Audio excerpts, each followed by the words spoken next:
Good afternoon out there in Facebook land. I do hope everybody is having or has had a great day.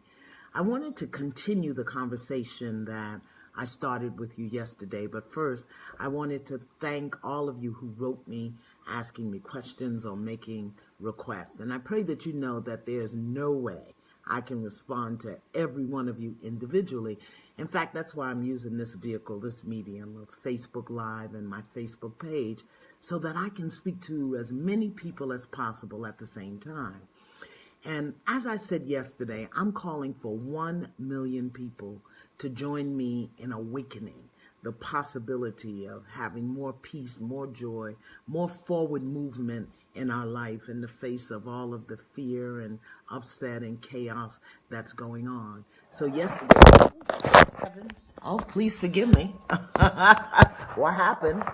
1,400 people responded yesterday by signing up on my mailing list. So I know that we're out there, and I do believe that we can do this work. And for those of you who wrote me with urgent requests, please know that I hear you.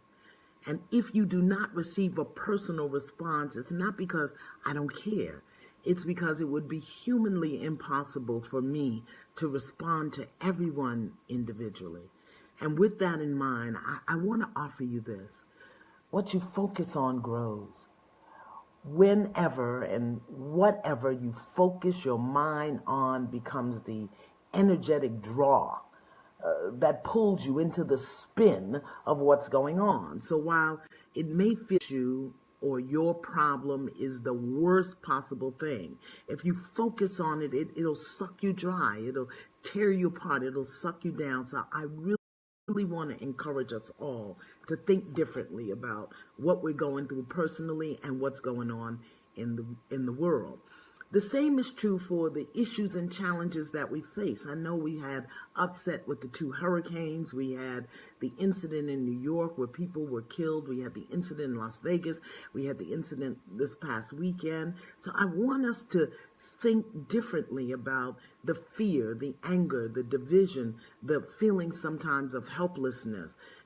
It's a function of how we think. These things are going on and they're not pleasant.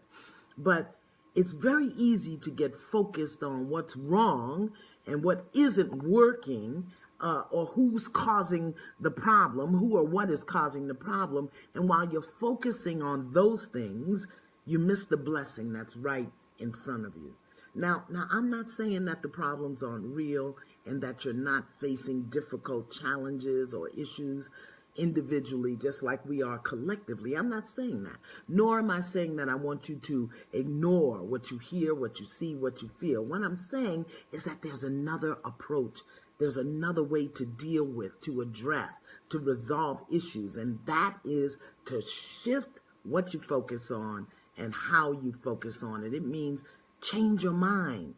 Tap into your own ability, capacity, and power to change the issue, because when you shift, everything will shift. I don't care what the problem is. When you shift in how you see it, how you think about it, how you respond to it, everything is going to shift. So for all of you people that think you, by talking to me or writing me or I can solve your problems, you're going to miss the opportunity of what's right in front of you. So my invitation is to try what's being offered. My invitation is for you to shift your focus from what's wrong to what's possible, even if you can't see where you're going from where you are. So this offer that I made yesterday and I'm going to make again today requires 3 things. That you trust yourself, number 1, that you have faith in the possibility that things can change, and that you're willing to do the work. See, when I do Fix My Life or classes or workshops, when I write a book, I'm only offering you possibilities. And I do understand that everything is not for everyone. Please know that I'm not upset if you agree with me, and if you don't agree with me, and you shouldn't be upset either. What I'm offering is a possibility, and I'm okay with the ones who don't align with what I'm offering. My encouragement is for you not to make me wrong because I'm offering it, because that's a negative thought. And this work that we are doing is about identifying and eliminating negative thoughts. So whether it's here or whether it's on Fix My Life, even if what I'm saying doesn't apply to you specifically, the tools and the lessons are still valuable, and you can still work with them. So now let's go back for a moment to the awakening of 1 million. Those who are willing to explore this possibility. That's the purpose of this offering. Now, think of it this way. Can you imagine trying to build a house or fix a car with no materials, no tools, and no information or directions? Well, in this life, we all need some basic information and tools about how to put our lives together or put them back together as we move through this journey. Now here's the piece, but it's a big missing piece for many of us. It's that every experience, no matter how challenging, how difficult, or how pleasant, it's a sacred thread in the divine tapestry of our lives. And each day, without even thinking about it, whatever we think, whatever we feel, whatever we experience, whatever we encounter, it becomes a part of the tapestry of our story. You see, our mind is the needle, and our heart or our feelings, that's the thread. So as we think and feel certain things, we are going to weave a certain tapestry. And once that tapestry is in place, that's what we are going to live. So what I'm offering is an opportunity to straighten out the needle of our mind and to use good thread.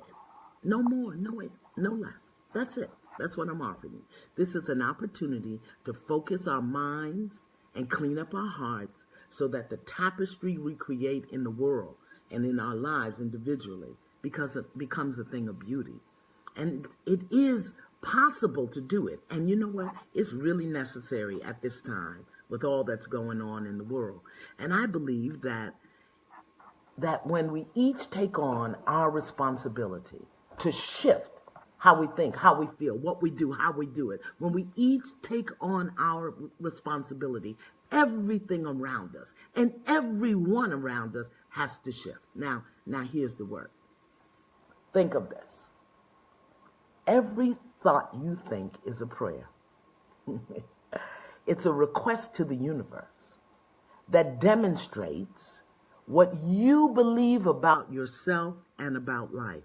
And here's the thing. Every prayer is answered in some form or another. So when you think or pray, this is hard. I can't do this. When you think or pray, I'm all alone and I don't have anybody, or I'm broke, or I'm tired, or this is too hard. You are praying for yourself and over yourself. And each time you fail to accept full responsibility for what you've prayed, that means when you don't like the circumstances that come as a result of what you've been thinking and saying and praying, what you do is you give an edge to more darkness in your life. You give an opportunity for more of what you don't want to show up. So anytime you deny the presence of light, and we all have light within us, it's just that we get so caught in the world that we don't realize it. Anytime you deny the presence of light, your capacity, your ability to recreate your experience, what you're doing is giving an edge to the darkness. You're giving it a leg up. So the intention of this process, what I'm asking you to do, this offering, is to identify those things, those negative thoughts that are bending your needle and breaking the thread or tearing holes in the tapestry of your life. This is where it starts. Now, yesterday, I asked you to get a notebook or a pad or a pack of napkins. I don't care what you get. Just get something and begin to write down, identify every negative thought that you have throughout the day. I had 7 yesterday. Now, I know that's 7 that I caught. That I probably had a lot more, but 7 that I caught. I left my book upstairs, but I had one that said, "Oh, he should shut up." That's a negative thought. You know, I don't have time for that. That's not true. That's a negative thought. I do have time, but I'm choosing not to do it. But instead of saying I'm choosing not to do it, my thought was I don't have time for that. And so my day yesterday was just swamped with stuff that I never got finished doing. So I want you to write down. Now, let me tell you why I say write. Because in your fingers, there are nerve endings.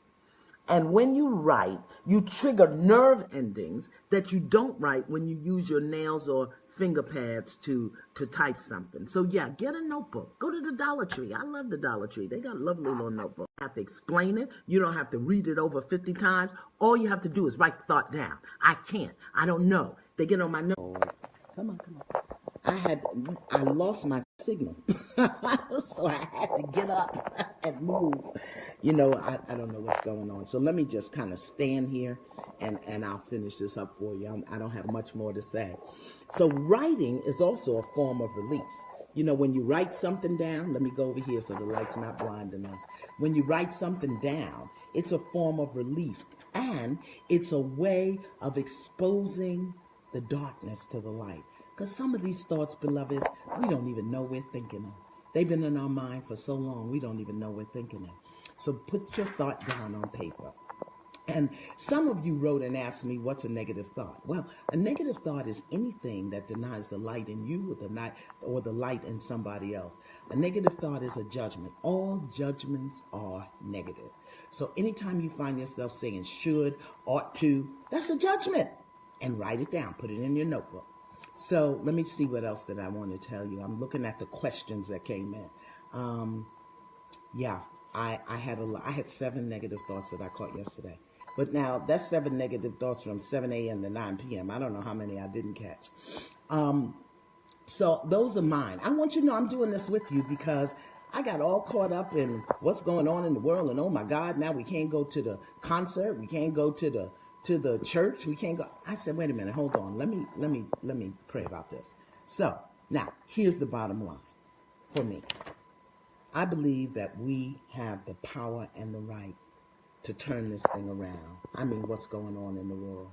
We have the power. We can shift and transform our individual lives. And in doing so, we shift the tides of the world. Now, that doesn't mean that challenging things won't happen. That don't mean that sick, ill, evil people won't do things. But how we respond to it is very, very different. And that's why I'm asking you. It's so simple, beloveds. Monitor your mind. Think about what you're thinking about. That's it. Write it down. And I'm going to tell you what to do with it after you write it down. Okay? Now, I told you yesterday, so I want to be very transparent. Very soon, I have an app coming out that will help you throughout the day. That'll help you renew and fresh your mind moment by moment. But that's not what this is about. This right here is free, and it's right now.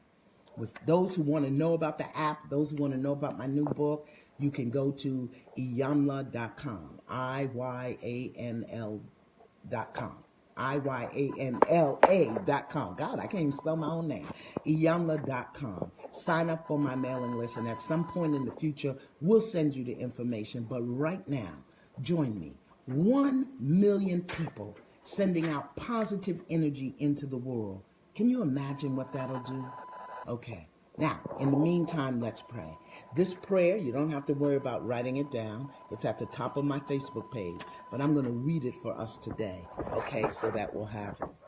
Precious Creator, my source, whatever is in me, whatever is hidden that I ought to know about myself, whatever I deny is true about myself, whatever I resist accepting about myself, whatever negativity and destructiveness there is within myself, I call it out into the open, easily, effortlessly, and under grace.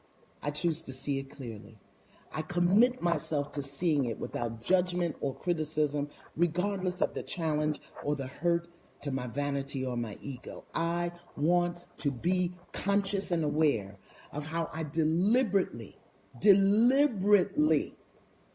refuse to see and accept my part wherever I am living less than the truth of my authentic self.